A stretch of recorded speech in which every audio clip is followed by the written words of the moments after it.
महाराष्ट्र के सांगली में बीजेपी नेता नीतीश राणे ने एक बार फिर विवादित बयान दिया है।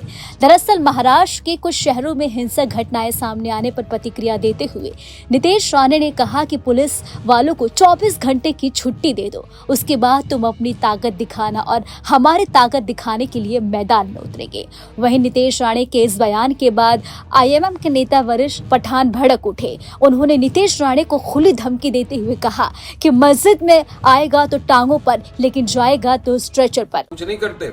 यही राणे पिछली बार भी कहा था, मुसलमानों को मस्जिद में घुस घुस के मारेंगे, चुन चुन के मारेंगे। आजा बेटा, बैठे आजा, मस्जिद में आएगा, दो टांग पे जाएगा तो स्ट्रेचर पे ही। तू डरते नहीं है, हम चुड़िया पहन के नहीं बैठे, हम तुम कायदे कानून का पालन करते हैं, इसके लिए खामोश बैठे।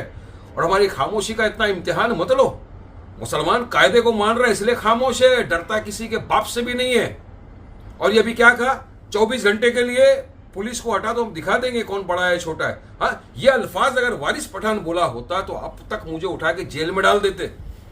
अब इनके खिलाफ कब कार्रवाई की जाएगी, कब इनको सलाखों के पीछे डाला जाएगा?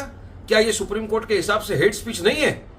मैं पूछना चाहता हूं कि मुंबई महाराष्ट्र की पुलिस को किसने रोका है इनके खिलाफ? क्या मजबूरी है? क्यों इसको हिरासत में नहीं लिया जाता?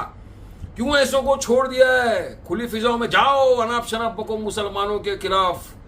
तो ये चाहते हैं कि महाराष्ट्र का वातावरण बिगड़े इस तरह, इसलिए बीजेपी इस तरह की ऊंची हरकत पे उतर आई है। हम चाहेंगे कि महाराष्ट्र की डीजीपी, चीफ मिनिस्टर संज्ञान ले इस बात का और फौरी तौर से इसके ऊपर कार्रवाई करो, इसको उठा के जेल में डालो, वरना पूरी तरह से महाराष्ट्र के अंदर हिंसा फैलाने की काम कर रहे हैं ये लोग।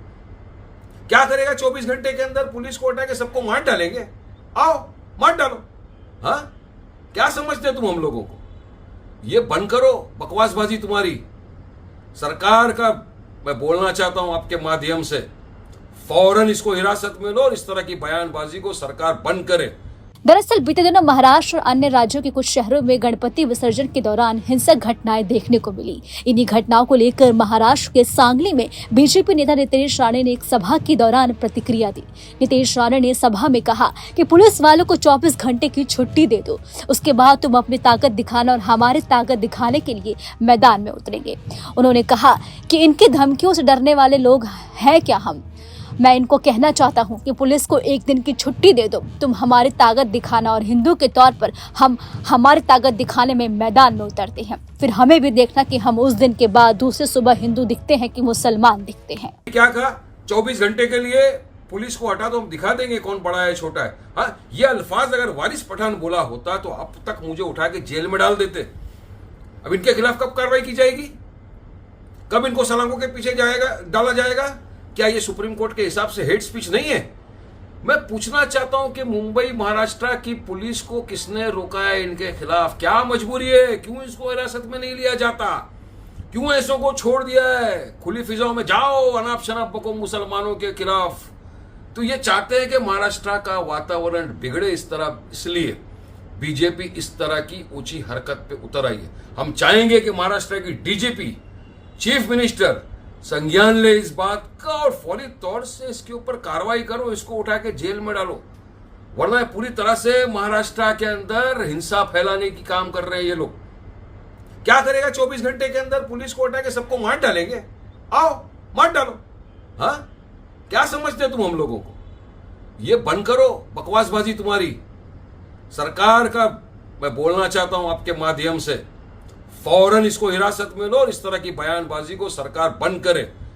वहीं नीतीश राणे के इस बयान पर आईएमएम के नेता वरिष्ठ पठान ने भी पलटवार किया। उन्होंने नीतीश राणे को खुली धमकी देते हुए कहा, कुत्ते भौंकते रहते हैं, शेर को कोई फर्क नहीं पड़ता। नीतीश राणे बोलते हैं कि 24 घंटे की पुलिस को हटा दो, क्या करोगे तुम? अगर यही बात मैंने कही होती तो अभी मैं जेल में होता। बता दें, नीतीश राणे बोलते हैं कि मुसलमानों की मस्जिद में घुसकर मारेंगे। अरे मस्जिद में आएगा तो दो टांगों पर, लेकिन जाएगा तो स्ट्रेचर पर। उन्होंने कहा कि चुनाव के समय बीजेपी महाराष्ट्र में दंगे कराना चाहती है और कुछ भी नहीं। फिलहाल इस खबर में अभी के लिए इतना ही। आपको हमारा वीडियो कैसा लगा हमें कमेंट करके आप जरूर बताएं और हमारे चैनल को सब्सक्राइब करना ना भूलें। न्यूज नेशन अब व्हाट्सएप पर खबरों के ताजा अपडेट के लिए न्यूज नेशन के इस QR कोड को स्कैन करें।